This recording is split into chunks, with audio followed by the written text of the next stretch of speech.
Makiigsuunan, unsay gibuhat sa nabanhawng Ginoo ngadto sa iyang mga tinun-an nga during His Passion, klaro kaayo nga nagmakulang, nagmahuyang.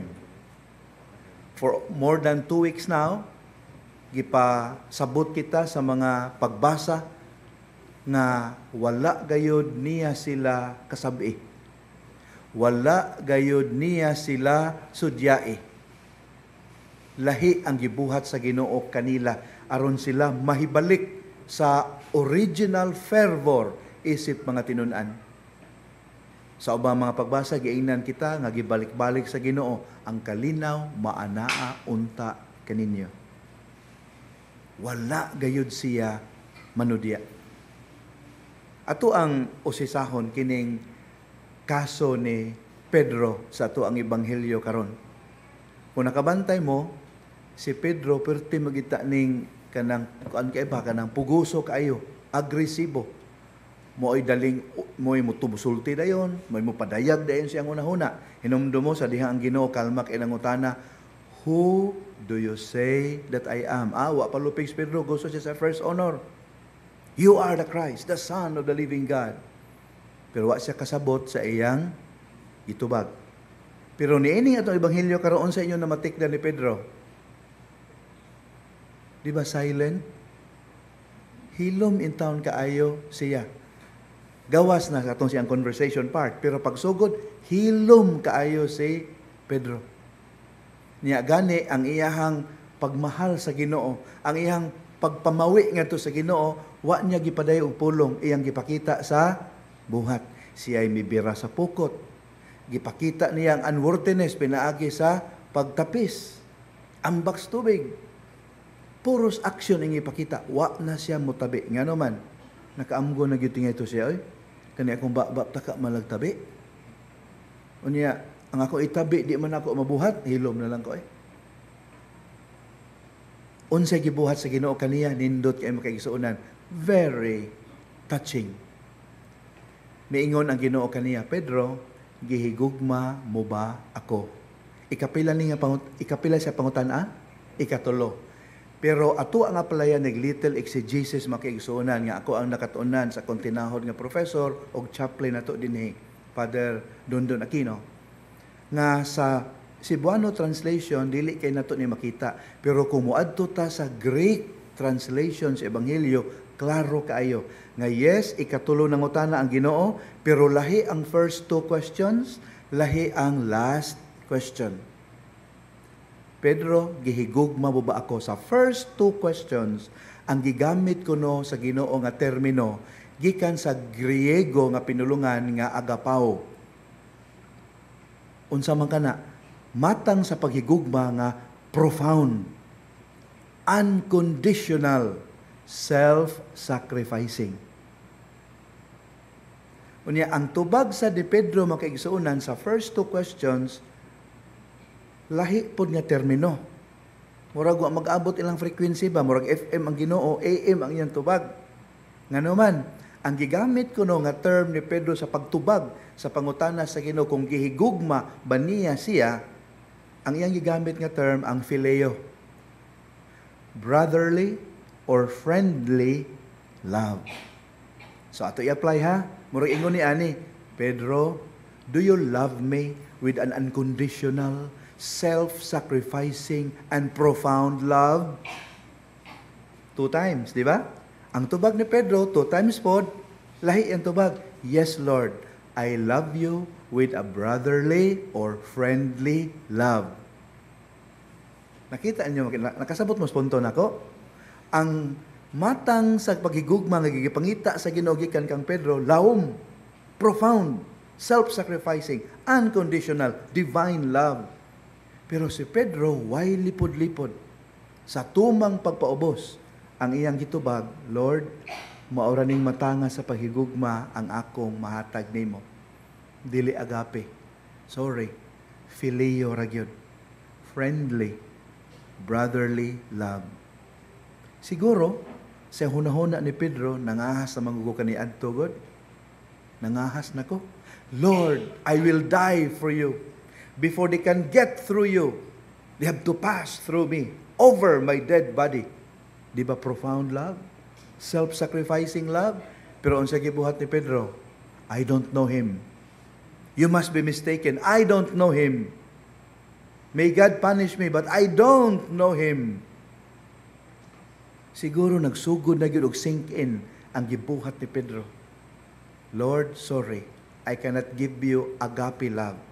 Only phileo.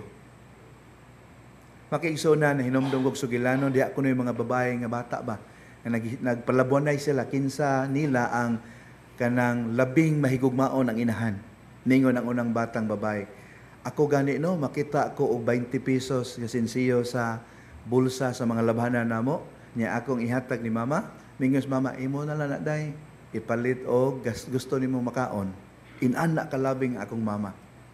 Mitubang ikaduha, your mom is nothing compared to mine. Kay kung makita kong 20 nga sinsiyo, coin, dito sa labanan na mo, niya ako ihatag niya, mingon na siya, imo na na dayo. Niya dungagan niya glaing 20. Sige, palit og imong gusto, kay honest kay ka.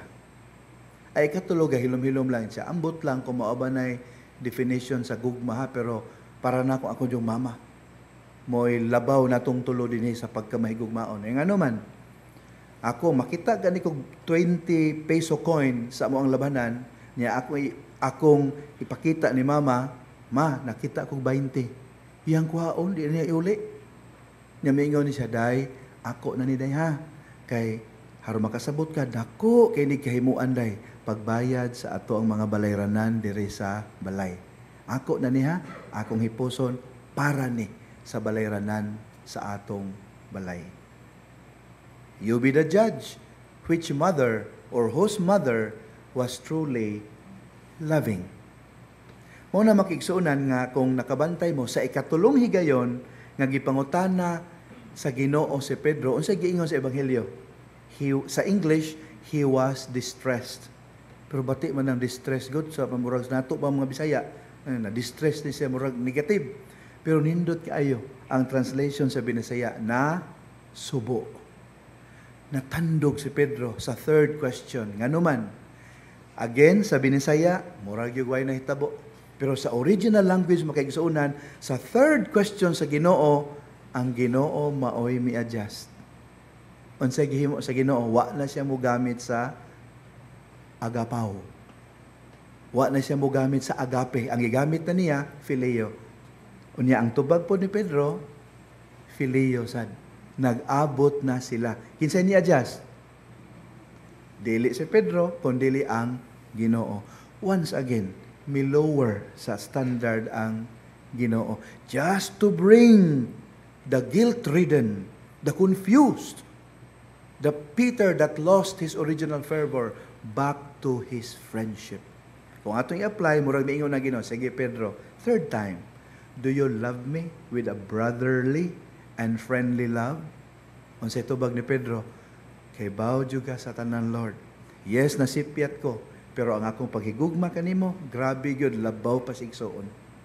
Labaw pa sa higala. Nagmakulang na gyud ko. Once nag-abot na gyud sila. And from there, the Lord lifted up Peter. Ingong Ginoo, sige, di man mo makaya ni. Sugod taon siya makaya nimo.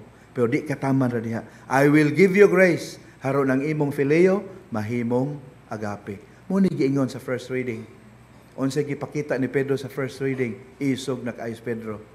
I will obey God rather than men. See? Nausab na siya. Andam na siyang muasong-asong bisan unsa because of his love for God. This time, andam na siya mo sakripisyo. Ang iyang phileo, nahimo ng agapaw. Makiigsunan, unsay leksyon nga atong makuha ani, nindot kaayo. Sa atong kahimtang karon, kung unsay atong makaya nga binuotan o pagtinaro nga mahatag sa Ginoo, seriously, mo na itong i-offer niya. Nya, kinasing-kasing gayon. And the good Lord, iyan ang dawaton, ug iyahan ng gamiton, haron mas musaka ang atong pagtinarong ug pagbinuotan. Unya, sama ni Pedro nga nausab, kita usab mabag-o.